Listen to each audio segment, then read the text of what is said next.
ரயில் நிலையத்தில் பட்டாக்கத்தியுடன் இளைஞர்கள் சுற்றிய சம்பவம் தொடர்பாக பச்சையப்பன் கல்லூரி மாணவர்கள் 7 பேர் கைது செய்யப்பட்டிருக்கிறார்கள். முன்னதாக பார்த்திபன் என்ற இளைஞர் கைது செய்யப்பட்ட நிலையில் தற்போது பச்சையப்பன் கல்லூரி மாணவர்கள் 7 பேர் கைது செய்யப்பட்டிருக்கிறார்கள். கூடுதல் விவரங்களோடு செய்தியாளர் முரளி இணைப்பில் இருக்கிறார். முரளி, முழு விவரங்களை பதிவு செய்யலாம். வணக்கம் கனிமொழி. சென்னை பழவந்தாங்கல் ரயில் நிலையத்தில் பட்டா கத்தியுடன் இளைஞர்கள் சுற்றித் திரிந்த நிலையில் தற்பொழுது பச்சையப்பன் கல்லூரியை சேர்ந்த 7 கல்லூரி மாணவர்களை போலீசார் கைது செய்திருக்கிறார்கள்.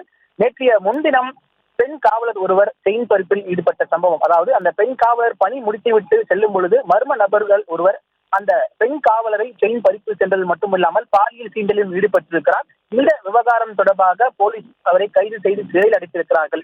இந்த சம்பவம் நடந்து முடிவதற்குள் இன்று மதியம் சரியாக 12 மணி அளவில் 10க்கும் மேற்பட்ட பச்சையப்பன் கல்லூரி மாணவர்கள் பட்டா கத்தியுடன் அந்த ரயில்வே பிளாட்பாரத்தில் சுற்றித் திரிந்தது தெரியவந்தது. இந்த விவகாரத்தை நியூஸ் தமிழ் தொலைக்காட்சியினுடைய ஒளிப்பதிவாளர் ஆண்டனி இந்த செய்தியை எடுத்திருந்தார்.